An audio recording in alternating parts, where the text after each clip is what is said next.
तरफ से green signal है। मैं तुरंत उठकर दरवाजा खोलने के लिए जाने लगा, लेकिन तभी दरवाजे पर दस्तक हुई। मैंने दरवाजा खोला, सामने वो खड़ी थी, मोहिनी। मैं उसे देख रहा था। वो अंदर आई। मैं पीछे पीछे चलकर बिस्तर पर बैठ गया। वो धीरे धीरे से पास आई।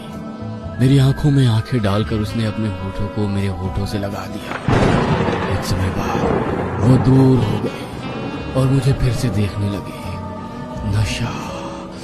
नशा था उसकी आंखों में और उसके छूने में। मैंने उसके काले बालों में हाथ फेरना शुरू किया, लेकिन उन काले बालों में 4-5 सफेद बालों का गुच्छा था। मैंने फिर से उसकी आंखों में देखा और उसे पास खींच लिया। बाहर बारिश की रफ्तार बढ़ गई थी। बिजली कड़कने लगी। कई घंटों बाद बारिश शांत हुई और हम दोनों भी संतुष्ट होकर शांत हो गए और सो गए। रात में अचानक मेरी नींद खुली। मैंने बिस्तर में देखा तो मोहिनी वहां नहीं थी।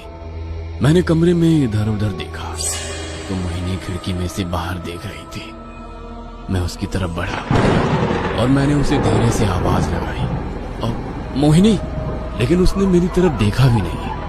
उसका पूरा शरीर थर थर कांप रहा था। तभी मुझे मेरे पीछे से अजीब सी आवाज सुनाई देने लगी, जैसे कोई जानवर गुर्रा रहा। मैंने झट से पीछे मुड़कर देखा तो पीछे भी मोहिनी थी। उसकी आंखें लाल थी। उसका पूरा शरीर थर थर कांप रहा था। अचानक उसकी गर्दन टेढ़ी हो गई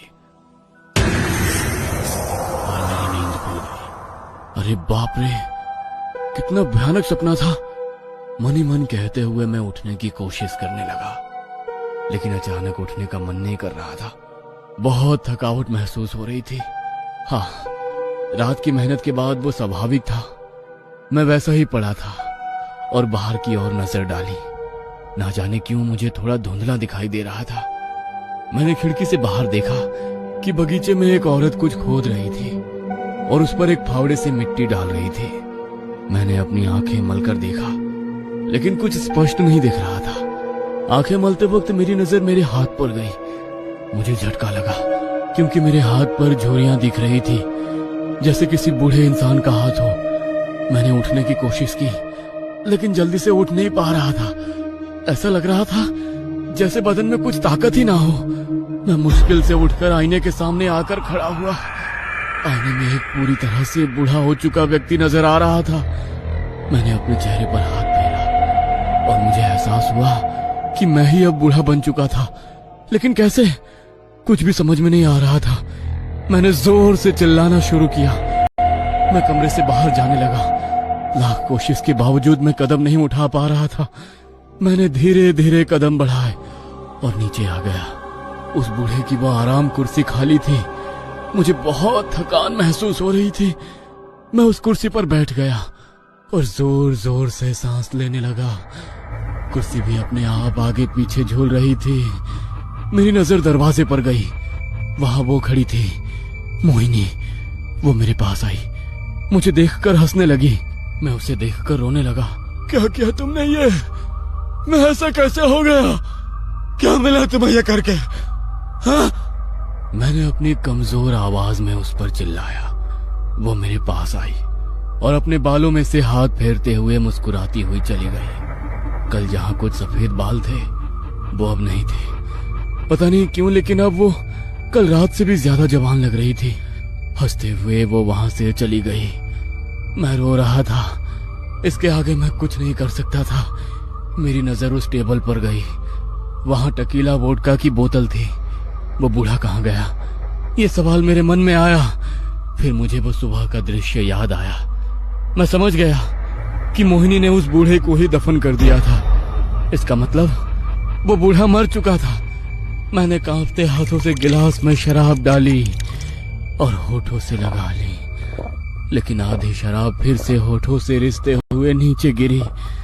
जितनी पेट में गई उतनी राहत महसूस हुई। मुझे आराम चाहिए था, आराम। मुझे उस बूढ़े की बात याद आई। आराम, चैन, सुकून मुझे भी तो चाहिए। पता है कहाँ मिलता है? मौत में। उसके आवक कान में गूंज रही थी। नहीं, वो बूढ़ा मरा नहीं था, वो बच गया था, वो आजाद हो गया था। उसको मैंने आजाद किया था। अब मुझे इंतजार करना होगा मुझे आजाद करने वाले का। कुछ दिनों बाद एक युवक दरवाजे पर खड़ा था, हाथ में बैग था। वो बारिश में भीगा हुआ था। मोहिनी से मिलने आया होगा वो, लेकिन उसे देखकर मुझे बहुत खुशी हुई।